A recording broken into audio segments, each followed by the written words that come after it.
Hello and welcome to this special show from Chennai's Marina Beach. Well, the sun has risen here in the Marina Beach and the temperature is rising. The cool morning breeze is done with, and now it's going to be a hot day here in Chennai.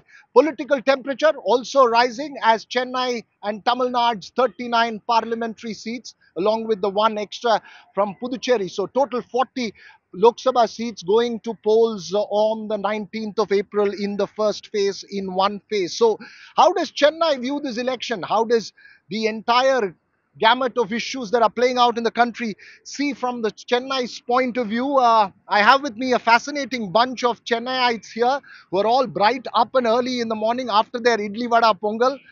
They've all had their coffee, all waiting for an election season to come to a close, starting with our NDTV's very own Sam Daniel. We also have with us ex-IAS officer Rangaraj, who had tried his hand at electoral politics, but now has stuck to coaching students as well and civil service aspirants, and a fascinating bunch of Chennaites who I'll introduce as we go along. But first, Rangaraj, over the last 10 years, the divide between Chennai and Delhi, is it has it been growing? And if it has, what are the consequences of it? Yeah, so if you look at it, I would say the distance between the central government and the state government has been growing. So we are one country. So I don't think there is any division between the people of this country, but the distance between the central government and state government may be increasing in the past few years. And I feel there are two main issues for that. One is the perception, in terms of uh, the north versus south divide that is brought in terms of financial devolution or in terms of political importance that is there for the south. But I think we shouldn't look at it as a north versus south divide because we are one country, as I told you. But there are issues. There is a challenge between equity and efficiency when it comes to financial devolution, and there is a challenge between democracy and federalism when it comes to political participation. I'll explain it as we go along, but I think these are two issues which needs to be addressed to Okay. ensure that the distance Okay, is but what is really, how is all this playing out in the electoral field? I mean, there has always been an identity one has associated with Chennai. I mean, you guys are all old Chennaiites. Some of them chartered accountants, some of them teachers. This is Aparna. Um, you know, uh, in a sense, has this divide and what's happening in terms of the political atmosphere hardened the identities, the local identity, the linguistic identity? I think the public discourse is at odds with what's happening on the ground because I got married into Chennai 25 years ago. 25 years ago, in grocery shops, in restaurants, or just generally walking, you wouldn't find local people responding in Hindi. But now, especially in the grocery stores and in restaurants, you will find customers also. The waiters, obviously, we are having like a labor kind of churn. So a lot of people from northern parts of India coming and working as waiters, as servers in restaurants, they are obviously speaking in Hindi. But the thing is, the customers are replying in Hindi. So that's the change I find here. And I also find that when you travel, we are a country of pilgrimages. So there are people coming down to Rameshwaram. There are people going up north to Badrinath and all that. You will hear a lot of Tamil, and there will be people soliciting you. Amma vanga, podve vanganga, like that. So I think there's a Business discord. can often transcend the divide. I don't know what can transcend the heat though. It's already getting really very hot here in Nothing this, can transcend the heat except the air conditioner. except the air conditioning, and we can't air condition Marina Beach. Yes, So definitely not. We usually avoid coming here after 7. the Yeah. lesson is do this kind of a show at 7 or 6:30 a.m. Yes, after or 7. evening, yeah, Yeah, PM. but campaigns actually start very early in the morning here as far as Chennai is concerned. I mean, some candidates start campaigning as early as 7 a.m. But coming back to that language divide, how does that play out in terms of the insider outsider? While there is one section which is accepting of it, is there you know this is a city which has been very proud about its sort of identity and its linguistic heritage, etc., etc. Is that hardening? How is the national political scenario impacting that? No, I think the local scenario that is outside of the media, there is no divide because taking on building on what she said, when these boys come from the north, from Bihar and West Bengal and all that, within a week they have learned to speak Tamil. They have no exposure to English or anything like that. They say no, the necessity is the mother of invention. If you have to survive, you will do what it takes. I think no, the language policy is left alone. India will be organically integrated by itself. The people will get integrated by their own. Nobody should touch that topic at all. Exactly. They will learn whatever it takes for them to survive. Okay, so you're saying don't touch the topic, people will learn to survive, but then politics, I think, thrives sometimes on identities, and It this one. need not. Yeah, It need you're, not. you're right. It need not. Padma, you've come all the way from the UK to cast your vote in these elections. Why is this election so important to you? I mean, is this like any other election, or is there something different about it? Every election is very important, and that's the one time I get to exercise my franchise as a citizen. Unfortunately, it's a 50% vote from my household because my husband is in London. Though they have a Form 6A which I filled in, but I don't know whether he'll be able to vote there. I think voter awareness is the most important thing. We need to get more people to come out and be where we can say, hey, my vote counts. And can I touch upon the state So, versus central? Is it yeah, you know, possible? we've just discussed that state versus center thing, and I will come back to it. But I just want to address also a little bit about the aspirations of the city. I mean, in terms of, can I be provocative and ask that is there a challenge with Bengaluru when it comes to the techie population of the city? You work with the IT industry here in Chennai. What is the sense? I mean, is there still a sense that look, we're not maybe cosmopolitan enough? Could I make that provocative statement? Raghav, what would I say on this particular thing is Chennai's IT infrastructures keep developing year on year, and I would like to say the whole Indian startup infrastructures keep developing. You could see like Startup India has been started in 2015 by the central government, now central government, and the Startup Tamil Nadu initiative has also been started like it's been 4 years, I think. But the schemes, actual schemes which have been communicated, which have been given by the central government, is not being enough communicated here in the state government. So that is being one part where we are not able to get the maximum benefits which the other states, other communities are getting. But Because that's a deeper issue. I'm talking perception wise. Do you think Chennai is lagging behind Bengaluru? Quick one from all the Chennaites here. yeah, it might be a couple of years Chennai is lagging behind Bengaluru right now. Okay, okay. Definitely, yes. But one of the reasons is this heat. The people who come down from the US to set up their offices, they don't want this heat. You can't do anything about it. I think They want It's the growing heat very of- yes. organically. There are many startups I know are moving yeah, yeah. people also here because people want Yeah. to work closer to home. Looking at the Yeah. water Many crisis in companies- Bengaluru, Chennai may look like heaven now. Yeah. So You're taking a, I think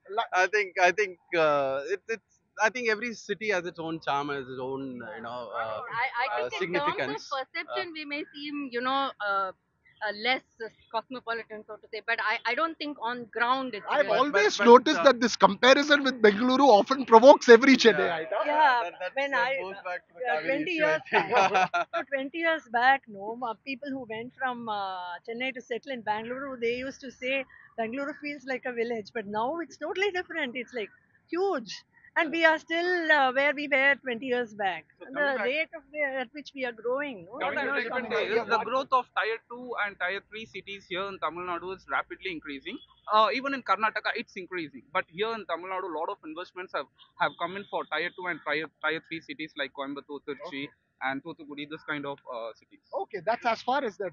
Yeah, so I just want to harp on the divide, or rather the distance, right? So I think we should understand that we are a multi-linguistic and a multi-regional country, and the voting patterns have always varied. For example, in 1977, post the emergency, when the entire northern part of India voted out the incumbent Congress and the Indira Gandhi government, Tamil Nadu voted overwhelmingly in favor of the Congress ADMK combined. I mean, it could have been due to the MGR novelty factor that time, but the fact is the people here felt different. 2014, ADMK won 37 seats. 2019, the DMK alliance won 39 seats.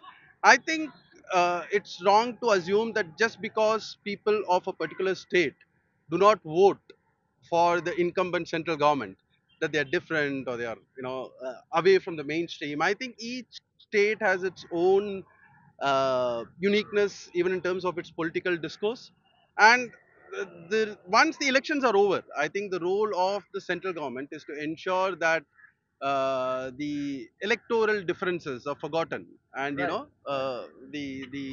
the overall No, sanity is that's a maintained. very important point that you make there. Don't just say this. Don't decide on the identity of a state on the basis of its electoral choice. But Sam, in this election, and I'm just getting you in to weigh in on all this conversation. I don't want to ask you about the Bengaluru part of it. We'll get into a tussle on that. But in terms of this election and the defining theme for it, is it is it that whether the old narrative remains firm? Is it going to be a firmly Tamil Nadu centric and Tamil Nadu kind of narrative, or is it something that's going to be different this time? Is that the defining theme of this election? At least two parties, VeeraRaghav, both the ruling DMK and the AIDMK, are focusing on federalism and states' rights. In that sense, the traditional issues Tamil Nadu normally pushes through, they've gone to the backbone in that sense. But for DMK, it's like what they call as financial discrimination by the center, what they call as the center snatching away rights of state governments. The AIDMK puts it a different word, saying that they are fighting for states' rights. For the BJP, it's of course what they call as corruption versus family politics targeted towards the ruling DMK. Yeah, so interesting issues that pan out as far as these elections are concerned. I'm going to get into a little bit of a contentious issue, which I think a lot of people outside of Chennai don't understand. This is the Carnatic music divide that one has seen, and it's perhaps reflective of this politics, right? You had a very fierce debate going on over T.M. Krishna's Sangeeta Kalanidhi Award. Artists have spoken, singers have spoken. Where do you all? I mean, I'm sure you're a fan of Carnatic music as well. How do you see it? Does it really matter? How do we explain this? The passion that comes out for a particular community on this issue. No, actually, if you see the larger picture, it's a storm in a teacup. Maybe not even a storm. Slightly, you stir the coffee in the cup with a spoon. It doesn't make any difference to anybody. But surprisingly, TM Krishna didn't open his mouth. He didn't get into this because I think this time, for the first time, he was afraid that he will get bashed publicly. Oh, okay. Is that why? I mean, is that Bashed, I mean verbally. Okay. So I have a different take on this. As Walter what said, is it that arouses no, such no, no, passion no. about As Walter said, I may disagree with you, but I'll defend till my death your right to say what you want to say. So I think it's a individual choice, and more importantly, the surprising thing for me is many of these, and I am illiterate as far as Carnatic music is concerned, but there was a huge Me Too movement that surfaced a few years ago, which resulted in some of the top artists being debarred from performing at the music academy. But I did not see this kind of backlash, for that issue it? Is that as much as No, for actually, this. it was there. So many And musicians Nobody were returned their banned. awards. funny about No, the, so the many- Nobody returned their timing, award for the that. So announcement. many musicians were kept away from the music academy for quite a few years after that. Yeah, but is this reflective? The passion of it is this reflective of a uniquely Chennai phenomenon? The passion that's involved with this, with which this conversation has been going on. Yeah, I mean, it is part of a tradition of a culture that is part of Chennai, so to say, and the art form.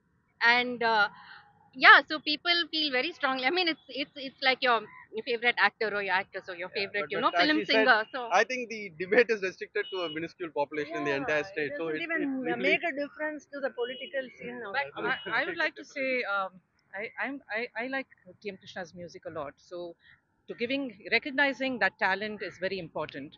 As far as what he says, I don't agree with many of the things, and I know many artists are going around communicating what he wants. Right, music for all, taking the Carnatic music, which is so classic and so you need to. It's not an easy thing to learn to the masses.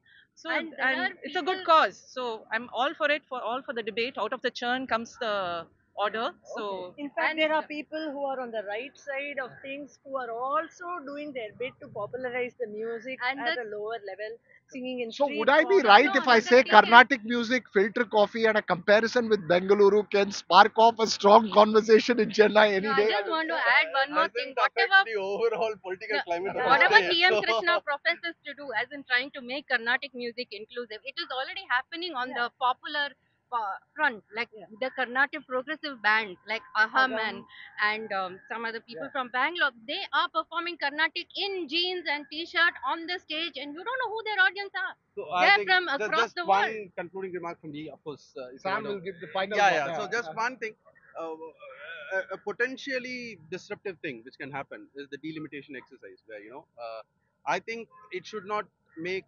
and it's not a north-south divide. It even states, smaller states in North India like Punjab and Haryana or the northeastern states will lose their political significance if it is proposed to be done the way it is to be done. Nobody has said how it is to be done, but I think we can take the US model. It doesn't make a difference whether an MP represents 10 lakh population or 30 lakh population. Anyways, they have to go and legislate in the parliament. So I think we can freeze the number of seats at 543 as it exists now, and empower the local bodies, which is how democracy flourishes Okay, and that's thrives. one point of view. It's part of discussion. Fascinating bunch, as I told you, of Chennaiites who braved the heat, early morning heat in this city, all sweating out right here for this conversation. But final word from you, Sam. If there was a defining theme for these elections, from a Chennai point of view, from a Tamil Nadu point of view, what would that be? One, of course, the political parties are focusing on states' rights, but largely the local population will vote on the basis of how the government responded during the recent calamity, be it the floods, be it the cyclone impact. Also, they'll also point the same questions at the center, particularly the issues which the ruling DMK raises, that the center did not really release adequate funds for addressing or rehabilitating, restoring the Okay. damaged or ravaged areas in Tamil Nadu. So these are the issues that will play out. That's the conversation from Chennai, from Marina Beach in Chennai. It's getting hotter and hotter. As it always does in Chennai city. Obviously, the political temperature, as I mentioned at the start, is rising. We'll keep a close track of every twist and turn in this campaign in all the southern states. Stay tuned for much more from us.